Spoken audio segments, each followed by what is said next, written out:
Welcome everyone to our District 3 Candidate Forum. This is the first in our series of candidate forums which will cover all of the major races taking place in Utah this election year.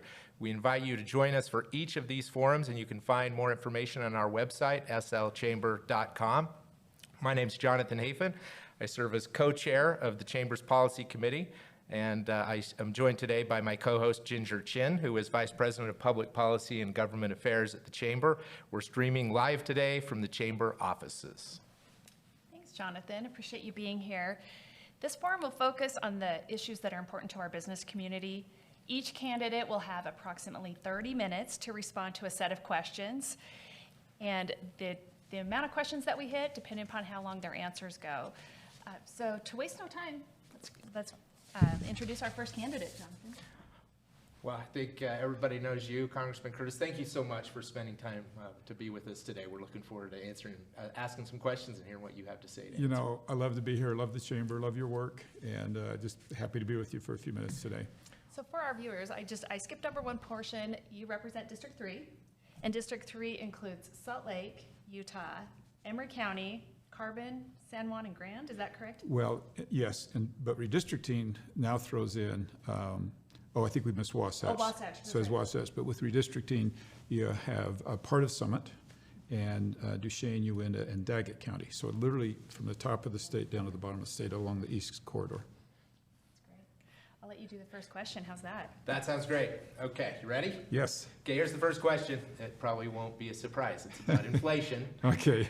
So here's the question. We are experiencing inflation that is rivaling that seen in the 80s. Interest rates are going up to address inflation. We all know that. Please tell us what can be done to address inflation beyond adjusting interest rates. Well, I remember the 80s. My wife and I were shopping for homes in the 80s, and we found a home where we could assume the loan for 12%, and that was cause for celebration. So let's hope it doesn't go to where it was in the 80s, but I agree that that's our trajectory. Listen, there's two things that the federal government can do and should be doing, and we're blowing both of them. If I think back to my Economics 101 at BYU, they taught us that inflation is too much money chasing too few goods. And the federal government right now is flooding the market with money. Even the student loan forgiveness puts $500 billion into the economy. And every time we do this, and we just spent $750 billion on the anti-inflation bill, it just floods the economy with money, which is one of the factors of inflation. At the same time, the supply side, we're also blowing it as the federal government because of overregulation. We're not freeing up markets to work that they need to work. And so on the federal level, I think we need to own this completely. And those are the two things we need to work on. And in both cases, we're blowing it. Thank you. Ginger, next question. Let's pivot a little bit away from inflation into the climate. I know this is something that's super near and dear to your heart. What types of policy can help to ensure affordable and reliable energy for all Americans? And what must Congress do to address climate? So it's a two-part question. Yeah, so I think the problem is for too long we have looked at this as if in order to reduce emissions, we had to give up national security, we had to give up independence, we had to give up low and affordable prices and reliability, and all for the sake of lowering emissions. And that's the path that Europe has taken. And you can see what's happened in Europe is right now natural gas prices are 10 times higher than they are here in the US in Europe. It's $80 for natural gas. And what's happened is that formula has not worked. And as a matter of fact, Europe is now producing more greenhouse gas emissions than ever. They're turning to coal and things like that. And what I've been trying to do and the work that I've been centered on is the reality that we can have independence on our foreign powers from energy. We can have low and affordable prices. We can have a strong economy, and we can lower emissions all at the same time. And you just simply have to make better choices. And let me give you some good examples. And here again, we'll use Europe as the template. 20 years ago, Belgium had 7 nuclear plants. Well, the environmentalists told them they were bad and they needed to shut them down. So they did. Well, that produced half of their energy. Today, that half of their energy has been replaced with dirty Russian petroleum products. In the United States, we're on the same trajectory to close half of our nuclear production by the year 2030. So those are the types of decisions that I'm talking about Nuclear has 0 emissions, and the nuclear that we're talking about is not our grandparents' nuclear. It's a new nuclear, right? It's much safer, and we don't have the same issues that we had with the spent rods before. So to answer your question, I know this is kind of a long answer. We could literally spend our whole time on this one. Is we have to make better decisions in Washington with energy policy. I would challenge anybody to name our country's energy policy. We simply don't have one, right? We're floundering with this concept of if it feels right, I mean, if it feels good, do it. So it feels good to close down the Keystone Pipeline, so we close it down. Increasing greenhouse gas emissions because what would have come through a green pipeline is now being trucked in. And we're wondering why there's a shortage, right? Why prices are going up to over $5 a gallon for gasoline. So we need to change the dialogue. We need to understand, both Republicans and Democrats, that it's important to reduce emissions. I totally agree with that. And we can reduce emissions far quicker and far faster using better decisions than we're currently doing now. Tell us a little bit about your Conservative Climate Summit that you're going to hold in a month now, 6 weeks or so. Tell us a little bit about that. I'm glad you asked. Thank you. First of all, let me go back a little bit in time. I felt like that there weren't enough conservatives talking this way about the climate, acknowledging that we wanted to reduce emissions, but doing it in a conservative way. We didn't have to compromise our conservative principles. So I founded a caucus in Washington, D.C. It's called the Conservative Climate Caucus. It's 4 Republicans who want to talk about what I just talked about, reducing emissions, but all of those other things as well. It would surprise you probably to know that the Conservative Climate Caucus, Republicans talking about climate, is the 2nd largest caucus in Washington, D.C. It's been a wild success.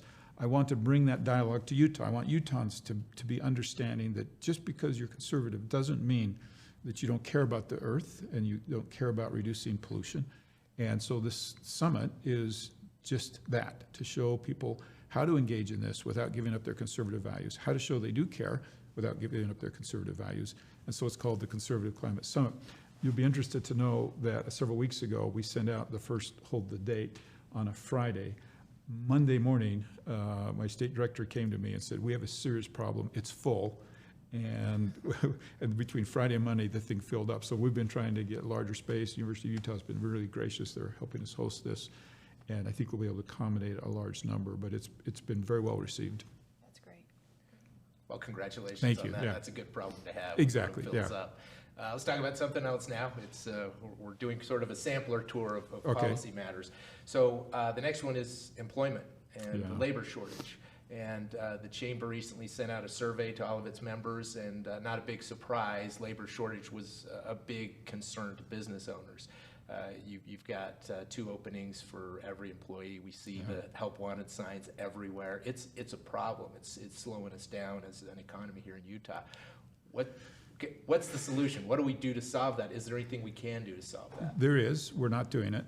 It won't surprise you. And let me just echo, I've heard this for a long time everywhere I go, whether it's a ski resorts or agriculture or hospitality or high tech. It doesn't matter where you turn, we just don't have enough workers. And I would point to 2 things on a federal level. One is we've created this environment where people don't need to work, where we give them free things, free money, free education. And there are a substantial number of people who would otherwise enter the workforce that are feeling no pressure to enter the workforce. And so I think we've got to acknowledge that the federal government has just made it too cushy for people not to work, and that's wrong, and we need to fix that. The second thing is perhaps a little bit more controversial, and that's immigration.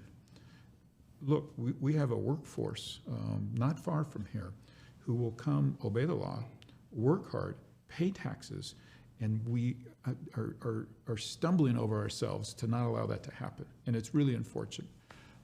I have a bill that's for highly skilled workers and their visas, and every Congress we get hundreds of co-sponsors, and we can't get it through the House and the Senate to be passed into law.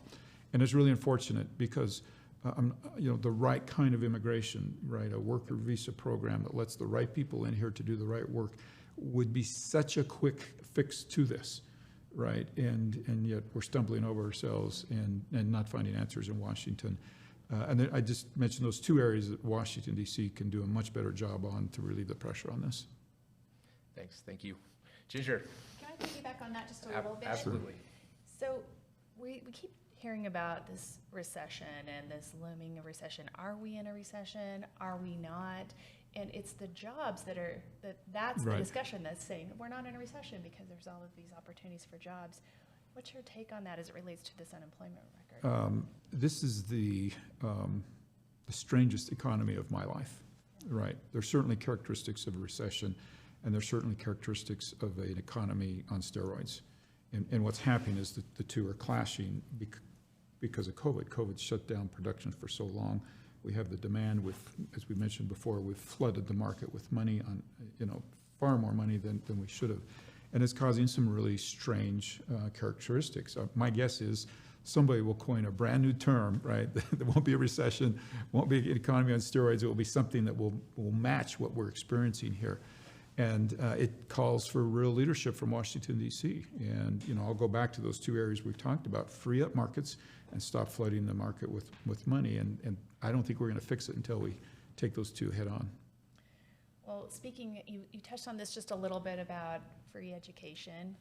Let's talk a little bit about student loan forgiveness. Yeah. As we all know, President Biden just announced measures to forgive as much as $20,000 for homes that up to individuals who can make up to $125,000. If you're a couple, up to $250,000. Is student loan forgiveness a good way to encourage more education and students to attend college? Give us your take on that and what should be done. Student loan forgiveness is a good way to raise college tuition by $20,000. Mark my word, a year or two from now, tuition will be up by $20,000. It's over and over again what happens when we try to mess with this market.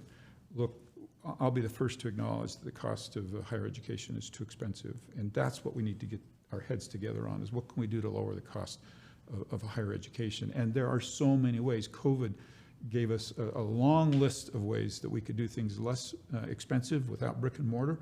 And the fact that we're not talking about those and instead we're just wiping away student debt, we need to remember these are people that signed their name to a document and promised to repay this. And we're talking in many cases about people who are just about ready to take off as doctors or high-paying professions, right? With this forgiveness, or people who have spent large amounts of money on a degree that can't earn money, and there's no accountability. We're taking accountability away from this. And listen, I could go on and on. It's a bad thing that we're doing. It's going to have implications for inflation. It's going to train a whole generation to look for government handouts. It's just not a good thing. Let's talk about the cost of college tuition and figure out how to bring that higher education cost down. And I'm sure there are a lot of good minds that could figure out how to bring that down so students aren't encumbered with this debt. In our Utah Tech college system, student loans aren't, and they're not even an option. Yeah. There's not a financial aid system in place for students to take student loans, but we need tradespeople. How do we make it right for those in the tech college system? Yeah, this is like, this will make your head explode, right? The number of people who are wronged by this decision, the people who have not taken out these loans, who have, my son, I went to visit him when he was in medical school. He turned off his water heater to save money, to keep his student loans down. Well, how do you look him in the eye and say, you should have wasted that money, right? You should have bought expensive cars and expensive food. And it's just wrong all around. I think the consequences of this are going to last for a long time. What I'm really, really worried about is that you're going to see a trend with every major election. The party in power is going to say, if we give out free things, we'll do better. And that's exactly what's happening here. Thank you. All right, Yeah. The economy's doing great, but it also creates some problems Sure. for us. We've got our CEO, Chamber CEO Derek Miller in the room. I've heard him talk about this one for years. That's the housing gap. We hear a lot about that. We need workers. We got a labor problem, but housing is so expensive. People are less inclined to want to come here or stay here at times because they can't afford a house. How do we deal with that? Yeah, we have 6 kids, 3 of them live out of state, and my wife and I, wake up every day and say, what can we do to get our kids right back into the state? And this last year and a half, as we've watched housing prices and just scream through the roof, it becomes almost unattainable for people, and that's really unfortunate. Let me put my mayor's hat on for a minute, my former mayor's hat. We can't talk about affordable housing without talking about city, county ordinances, better planning, better foresight, better zoning, And I think it's really incumbent on our city and county leaders to rethink zoning, to rethink what they're doing in their cities with planning. And that's, to me, is the foundation. Now, certainly, there's impacts at the federal level. We've touched on inflation. Inflation's probably done more to hurt this than any single policy on a city level. And the workforce, also here again, going back to keeping people out of the workforce and immigration are also forcing these prices up. So kind of all hands on deck. We need this at state, city, county levels, and then we need to do our work at the federal level. Thank you. Ginger. So the Colorado River, we're hearing a lot about that and cutbacks to states. I think Utah was told to cut back by 15%. It's, in the news, we're getting a little bit worried. It's becoming scarce. What would be an equitable solution to water usage on the river? What would that look like, and how do you see policy being implemented? Let me just say first, if we're unable to find that equitable solution, we're going to find ourselves in court with states that take water out down below, and it's not going to end well for anybody, and it's not a good situation. So I think mission number one is coming together, first of all, the states that are on the upper river, and saying, look, what can we bring to the table to show we're serious about this? Then working with states that are lower down the river and saying, okay, look, we've done our part, you need to do your part. I think that will avoid litigation, and there's a lot of things that we can do. I was out with some folks from the agricultural community, and they were showing me how they've installed meters. In many cases, the agricultural community is not metering the water they use. When you don't meter it, we all know you're going to waste water, right? And so simply metering it so that we can get a handle on where it's going and better practices. I think I have to say that I'm worried that the agricultural community is going to be demonized through all of this, and they're the very people that have the answers, right, to get us through this. We need to engage them as partners and realize that when we demonize the agricultural community, we have to look around and say, where are we going to get our food? How are we going to eat? We need these good people. They're the backbone of our economy. So let's start with them and learn from them what they're doing and find out how we can be helpful to them, and then see if we can't find the answers. Yeah, I appreciate that. To add on to the water conversation, can we just hit on the Great Salt Lake a little bit as well? So I don't know if you read the New York Times article about the Great Salt Lake, and I think there was quoted even a nuclear bomb almost, which is scary. Sure. So that put a spotlight on Utah, and I know our local leaders are looking at solutions. Do you think this is a local solution or an environmental solution that could be handled at a national level? Well, it certainly must start at a local level, right? We're the ones here, meaning Utahns, need to tell the federal government how to engage with us on this instead of vice versa. I'm really pleased that our state legislature, Representative Wilson is taking this very seriously. They're allocating some serious funds and attention towards it. Who knew, right, that the Great Salt Lake was such an important part of our lives? I think a lot of us have grown up largely ignoring it and not thinking that if it went away, it would be a problem.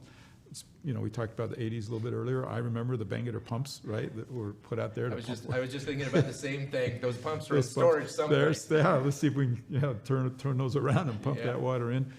And so I think I'm pleased with the trajectory of taking it seriously.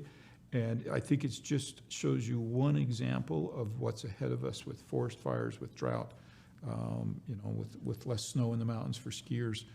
That in Utah, we need to be taking this very seriously. Yeah, I agree. Now, another important issue, and this continues to shock and disappoint me, the chamber sponsors the Women's Leadership Institute. We care so much about quality of life and pay equity for women, yet we continue to rank near the bottom in the country on those issues. What can we do to improve quality of life and wage equity for women in Utah? So let me first of all acknowledge that there's a problem, right? And I think too often we try to fix this problem by plugging in a template from the rest of the world or the rest of the United States without acknowledging that it's just different here, right?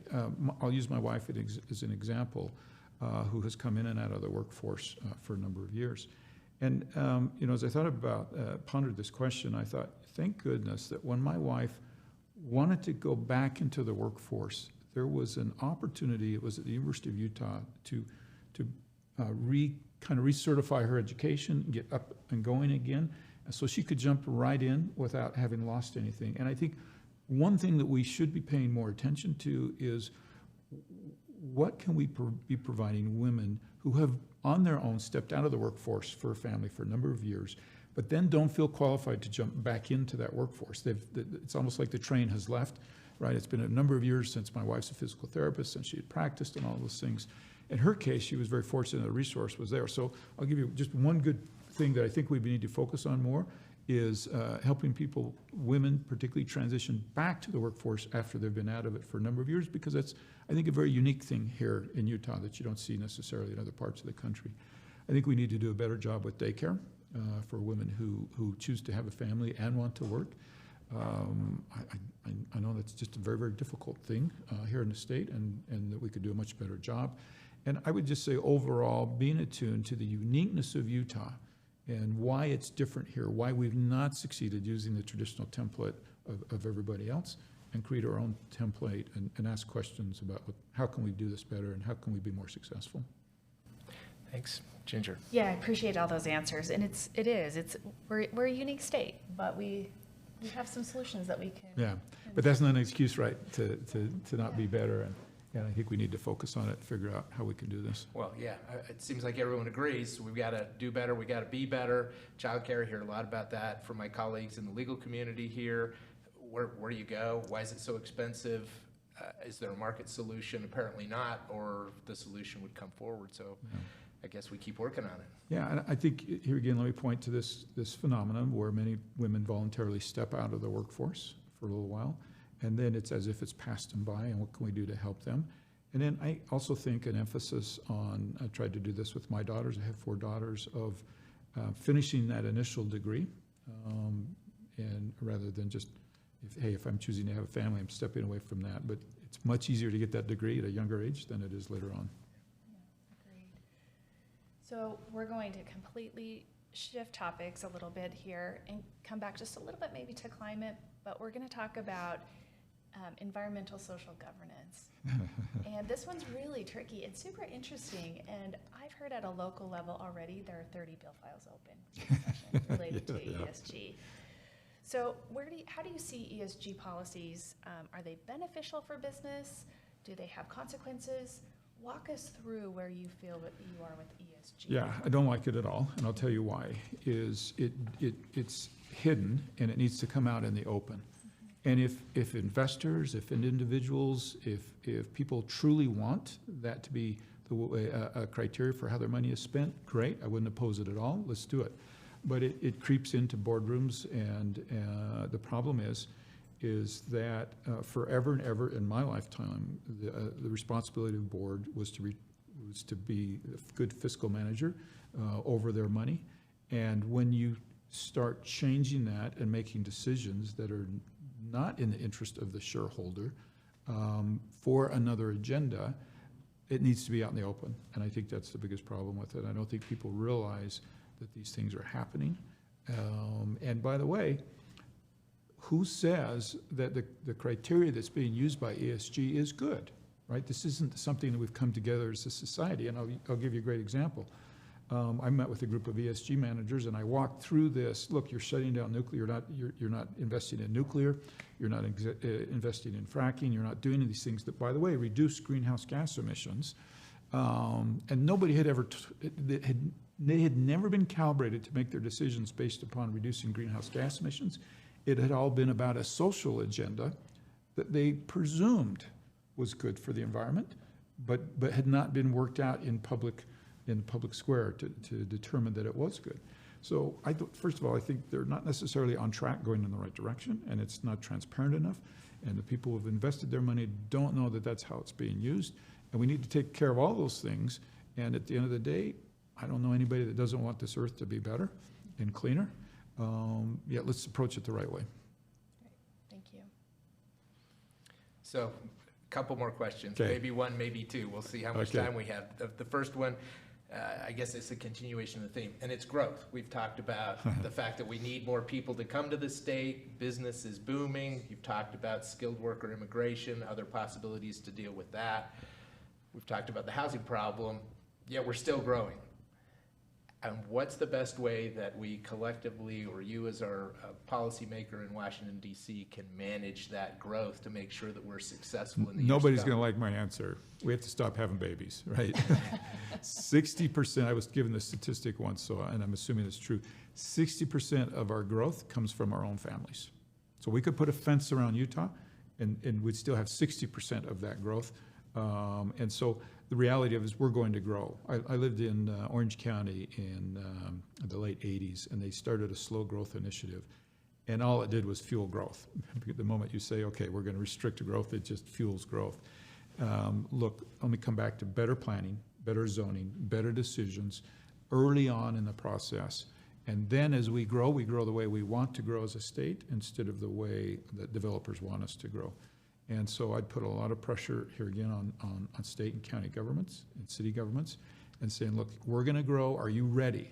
Do you have the infrastructure? Do you have the planning? Do you know where you want businesses? Do you know where you want homes? You don't have to look around very much to see that too often they've come in without planning, and that's when it hurts our quality of life. Okay, I've got a, I think is that it? Yeah, Wow. so good. Zip Fine. through? Yeah, Okay, yeah. awesome. Well, thank you for your time today. We really appreciate you and all of your answers and taking the time coming right back from Iceland to meet with us. It's great to be with you. Thanks for your good work. Thank you.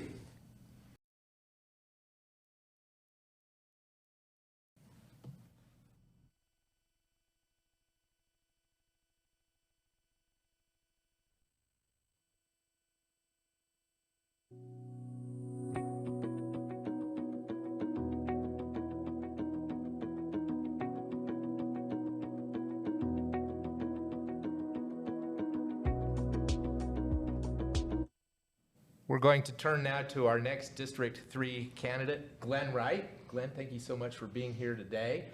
Had a chance to talk a little bit before we started, and you have a really interesting history. Would you mind just introducing yourself a little bit to the voters in District 3? I would be very happy to. Yes, I do have an interesting history. I've lived in 8 different states, 3 foreign countries, and I've worked in about a dozen or so more. I finally came, I spent 6 years in the Air Force. I'm an old guy, 2 tours as a Vietnam veteran, and I finished my Air Force career after 6 years in West Germany. Spent some time flying the Berlin Corridor. My last job in the Air Force, I was a flying safety officer. So I wound up, never wanted to fly for the airlines, and when I got out, wound up doing industrial safety and fire protection and liability issues for an insurance company for 30 years. I was transferred from the Northeast to Florida in '93, had to find a place to ski, and discovered Park City, Utah, which is my home right now. So we eventually bought a timeshare there, a condo there. When retirement came, we moved in there, finally bought a house, flunked retirement, and got into politics. Well, that's a great story. And by the way, thank you for your service. We always love having veterans come and meet with us. And now you want to serve the state. You want to serve the members of the 3rd District. Why? What is motivating you to run? What's motivated me, I think, is we have a very divided country. I think one of the benefits I've had, I've served in the last almost 6 years on the Summit County Council. And as part of my job there, I'm on the board of the Utah Association of Counties. And I'm one of 2 Democrats in a 29-member board, county board. And I've gotten a lot of good friends amongst the county commissioners. I know almost all the county commissioners in the state. Several of them are supporting me in my campaign, even though they're conservative Republicans. And what I've found out from working with them is that we can work together across the aisle. I think a lot of us we know what the problems are. We may not agree on some of the solutions. And I think we'll find out that today in our discussion. Well, we want to dig into some issues right now. The first one is inflation. Yes. Everybody's very aware of inflation. We know what the Fed's doing. They are increasing the interest rates to try to combat inflation. If you were elected, what would be the types of things we could look to you to do to try to deal with the inflation issue Sure. as it applies in Utah? I think you need to address inflation in two ways. First, mitigation of the effect on individual people. And I think some of the things that are coming out of the Inflation Reduction Act do that in terms of reducing healthcare costs. That's a big issue that we're going to have to face in the future. Other things you can do, though, you need to take money out of the economy. How do you do that? If you don't, raising rates is one, Fed does that. What does the federal government do? We can reduce spending, or we can take money out by raising taxes. That's an anathema to some people. But look at where the income disparity is in our country. If we were to have some tax reform, for instance, that eliminated income tax deductions for incomes over $500,000 or $1 million, that would be taking money out of the economy, which could help mitigate inflation. And I think the Inflation Reduction Act and some of the budgetary issues that the federal government has accomplished in the last year has done that. Our annual deficit is down considerably from last year. So those are some of the things we can do on the federal level. Thank you. That's great. Let's talk a little bit about climate change. We're hearing about climate all of the time, and Yeah. record heat this summer, 32 days over 100 degrees. So it's undeniable that we're seeing a lot of changes. What types of policy can ensure affordable, reliable energy for Americans, all the while addressing some of the climate issues that we're seeing? I think that is probably one of the most important things that we have to face right now. When you say, what are we up to, almost 20 plus days over 100, I think the normal number was 5 when I first moved here. Climate change is in front of us. It's affecting our water supply. It's important. It's affecting our snowpack. I've talked to climate scientists that say the snowpack in the Wasatch Back will decrease by another 25% by 2040 and another 50% by 2065 if we don't, and that's baked in. If we can just, we're going to have to defeat climate change to keep it at those levels. What are the things we can do? Well, we need to change our energy mix. We have to stop using fossil fuels, moving to electric cars, electrifying our houses. One of the things that we can do in the state level is modifying our building codes to encourage more electrification in housing. And then changing the way we generate electricity. I'm on the board of the Community Renewable Energy Agency, and I've actually been in discussions with Rocky Mountain Power at least once a month for the last several months, and we have several more months ahead of us to negotiate our deal with them to bring 100% renewable energy into 18 communities. If you look at their integrated resource plan for the next 10 years, and even their projections beyond that, they have a way to reduce the carbon footprint of our electrical generation from somewhere around 70% now to under 30% by 2030. That's a massive change, and doing it with reliable energy. Some of the things we're going to have to move to in the future, not in the 2030 plan, but small modular nuclear reactors. I attended the energy conference in the Uinta Basin last week, and I had the opportunity actually to eat dinner with, sat next to a county council member a county commissioner from Lincoln County, Wyoming. Kemmerer is where the new modular reactor is being developed. He told me that they're starting to build a factory for that right now. Their goal is to have one up and running and tested by 2028, and that will be the base for base load and modulating our electric supply. Wind and solar are the cheapest form of energy we have now, but they're variable. This new nuclear reactor, you can modulate very easily and fill in the gaps. So that the combination of a nuclear reactor, which will be more expensive to operate, there's no question about it. It's going to be on the order of the same cost as our coal plants right now, or maybe even a little more expensive. But when you average that out with cheaper solar and wind energy, we'll get very modest electrical costs. I think they'll stay about the same, according to the Rocky Mountain Power industrial IRP. Another option we have is geothermal energy. There's a forge research going on down in Beaver County. If that project comes to fruition, that's another source of modulated baseload power. Again, a little more expensive than our baseload right now, but when mixed with really cheap renewable energy, I think we will have both reliable and cheap electrical power that will allow us to electrify our environment. And it also helps air pollution on the Wasatch Front. As we move to electric vehicles and electrify our buildings, we'll have less air pollution for those inversion days during the winter. Great, thank you. I appreciate that. Okay, new topic. You ready for the next one? Absolutely. This is lightning round. You gave me lightning round. you gave me the questions in advance. I had a chance to prepare. Yeah, we may just change them on you. You never know. Yeah. So here's the next question. You talked about some heat records that we've set this year. We set another record this year, and that's lowest unemployment rate in the state's history. We Yes. have a severe labor shortage. It's a great concern to businesses in Utah. What's your answer to the labor shortage in Utah? How can we make it better? Yeah, I think there's a couple of things we can do there. And on the federal level, I think Representative Curtis and I have similar opinions on immigration reform. Although when I look at his campaign page, I think some of the things he's putting there are a little too harsh on our immigrant population. And one thing that we agree on is first trying to regularize the people we have here already. We have a large number of people in our community who are working under the table, and they're discriminated against because they are not documented workers. And I saw that during my insurance career when I would inspect factories.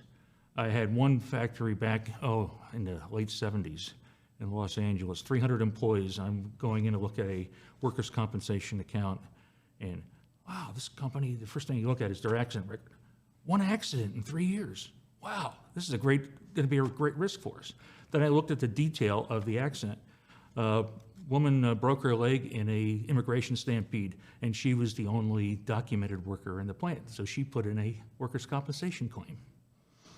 A lot of our workers are working we can bring those people out of the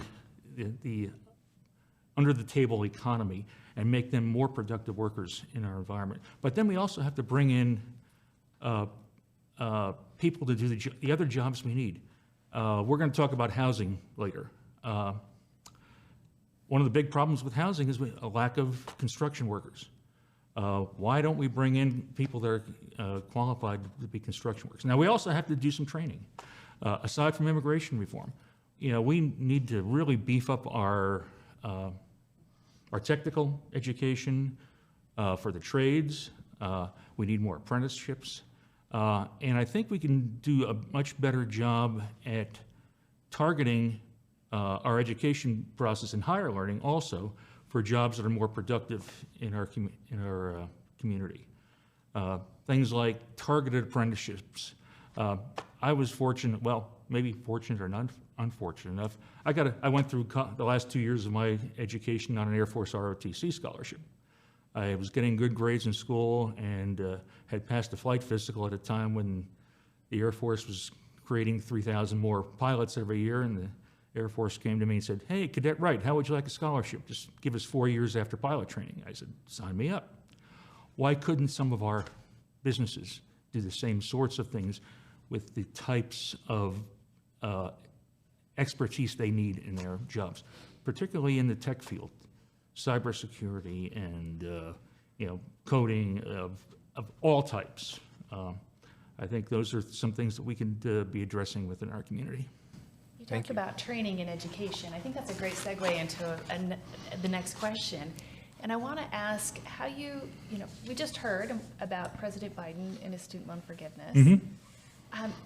Do you think this is a good way to encourage students to get into the workforce and to enter college?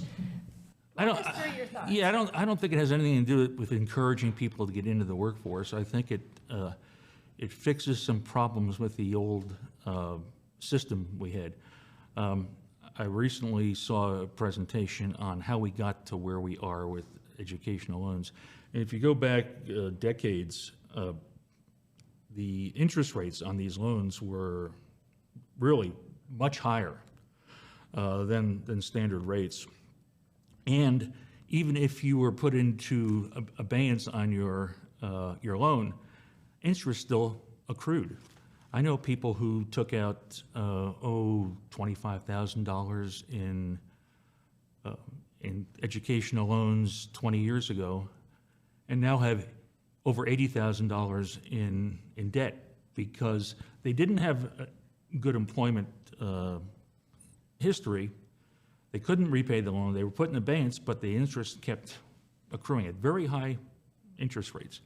I think aside from what the Biden administration has done in forgiving those debts, I think we have to look at other issues. For one thing, university costs have skyrocketed over the last decades. And I saw a statistic actually this morning from a researcher. If you go back 50 years here in Utah, the state legislature was providing 40% of the cost of the University of Utah.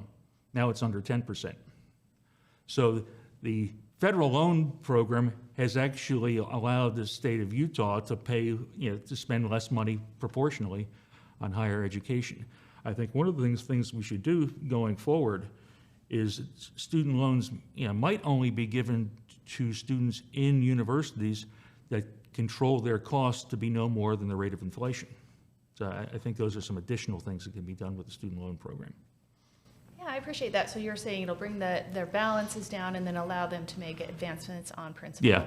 Now, if I had to do a program of my own, I would basically forgive a lot of the high interest loan accruals and just have the students pay off the principal at a lower interest rate. If we're going to have federal loans, why should they be paying 6, 8, 10% on their student loans when the federal funds rate for a 10-year bond is, what, 2 or 3%? I'm not sure what it is right now, but it's somewhere in that. Well, why shouldn't we be, that's the money we are, the federal government is getting from our bond sales. Why shouldn't we give the same interest rate to students? All right, now you already mentioned that you want to talk about housing. So yes. So here's your chance. Absolutely.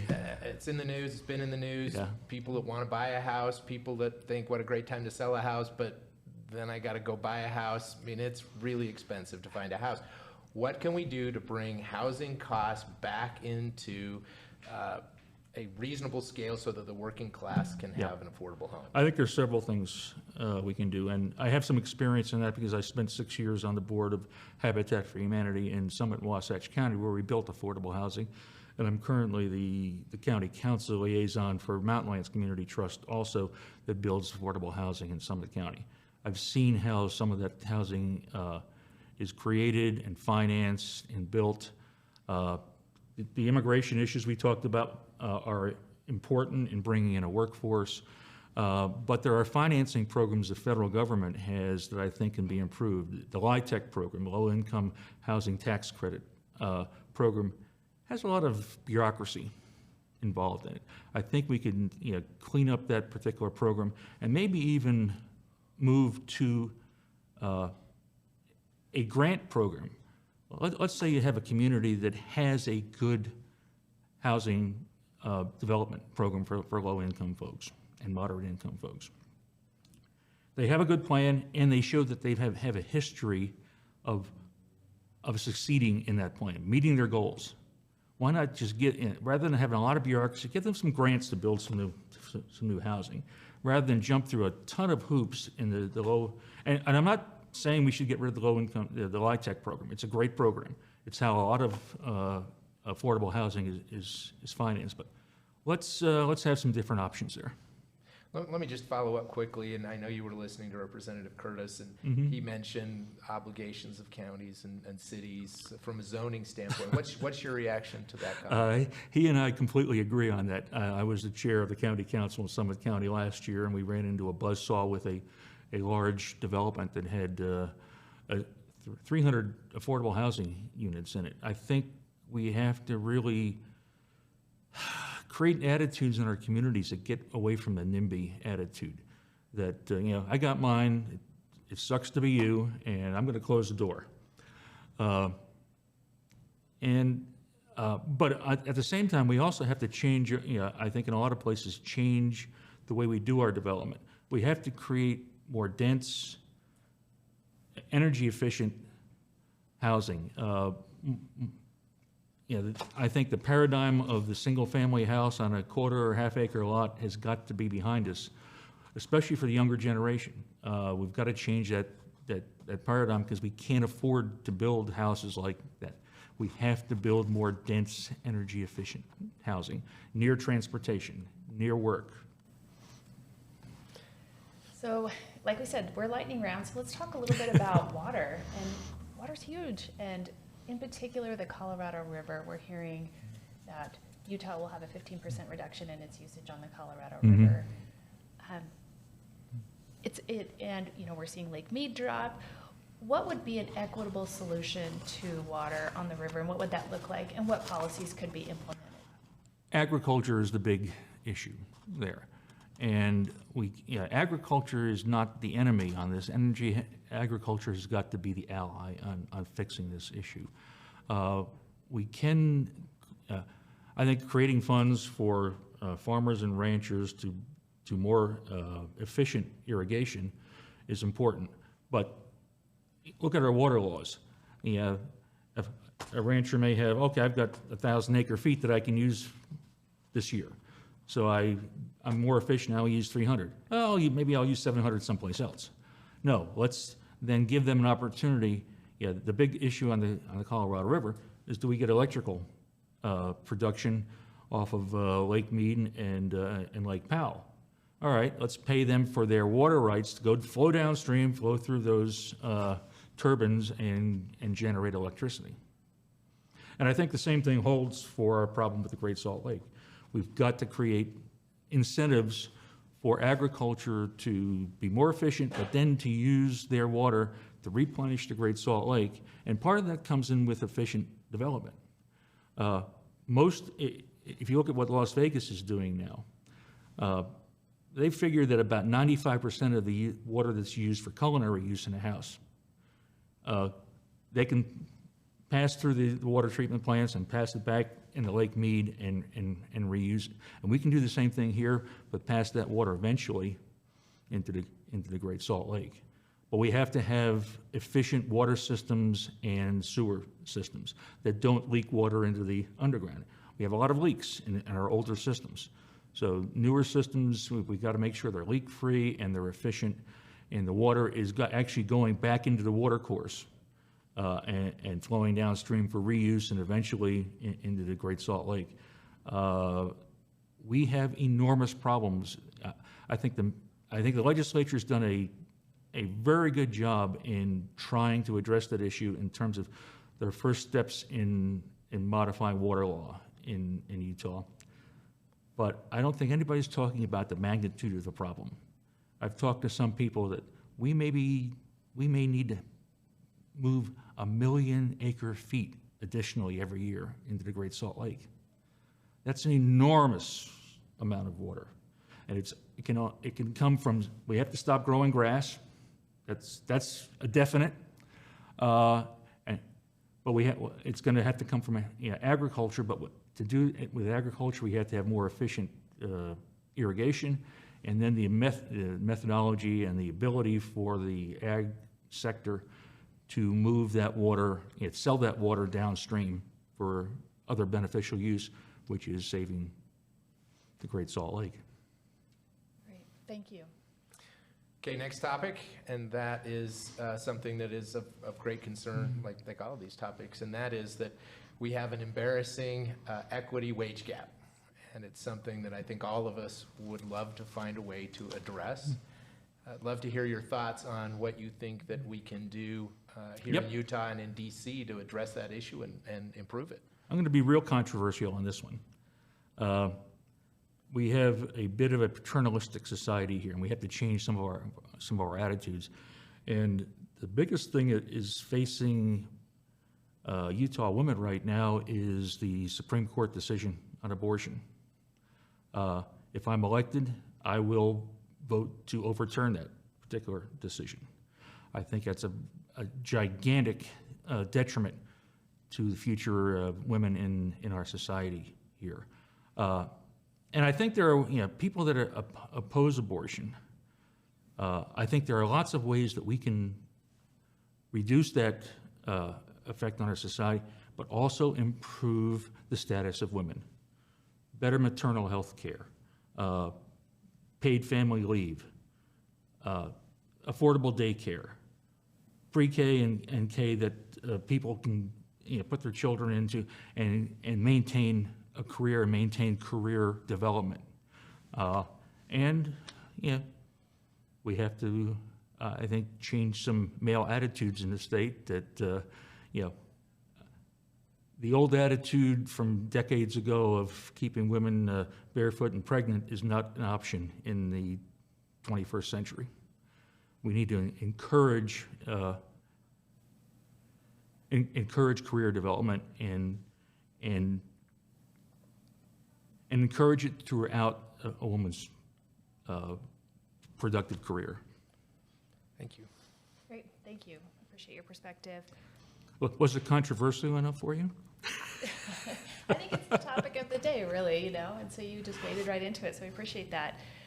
So this is going to be a total shift in our conversation, but do you see ESG financial policies as detrimental or helpful for businesses? Give us your take on that. I think they're helpful for businesses. If you look at, what does ESG mean? Governance. Do you want to invest in a company that has poor governance? Yeah, I think that would be a bad decision. The S part of it, social. Does a company have a lot of hidden liabilities, internal suits? Do they have a high turnover? Are they selling defective products? Those are some of the social liability issues that any investor needs to consider. And then the environment. Does a company have hidden liability issues for toxic waste, toxic water pollution? Do they have assets that are going to have to be written off? An oil company that has billions of dollars in assets that may not, as we transition to electric cars, a significant portion of that asset base may have to be written off. Are those good investments? I'm not investing my money with any money manager that doesn't address ESG. No, so you're saying that it is helpful for business. Is that what you're saying? I think businesses that don't consider those issues are liabilities to our society. Great. Well, I think that concludes our questions. Jonathan, do you have any other questions you'd like to ask me? Well, I just have one last question. So, and it's about growth. Yes. We're growing, it's a fact. Good thing, bad thing. If we are continuing to grow, how do we deal with all of those growing pains? Growth is inevitable, and it goes back to some of the things I talked about in terms of housing. Where do we put our housing? It has to be denser housing, near work, near transportation, and ideally with more open space and recreational activities around it. The era of quarter, half, and 1 acre lots with single-family houses has to be behind us if we're going to continue growth. But the other things we have to do are we have to expand our broadband capabilities to rural Utah. Maybe our growth doesn't all have to be here in the Wasatch Front. I know, most of my friends on UAC are from rural communities. They need the growth in rural Utah. We need an expanding broadband capabilities throughout the state to rural communities is an opportunity where we can kind of have a safety valve for our growth. there's a lot of really nice places to live out there. You know, I was out in Vernal last week. That's a beautiful area. I've been down to Grand County and San Juan County, and I've actually, been in almost all of the counties in the state. And we've got a lot of beautiful places out there to live in if we gave people opportunities to live there and economic opportunities to live there. Thank you. Thank you so much for being with us today. Yeah, thanks, Glenn. We super appreciate it, and good luck to you on your campaign. And we want to thank the staff at the Salt Lake Chamber and Policy Impact Communications for producing this video, and all of the support on the campaigns, and have a great rest of your day. Thank you.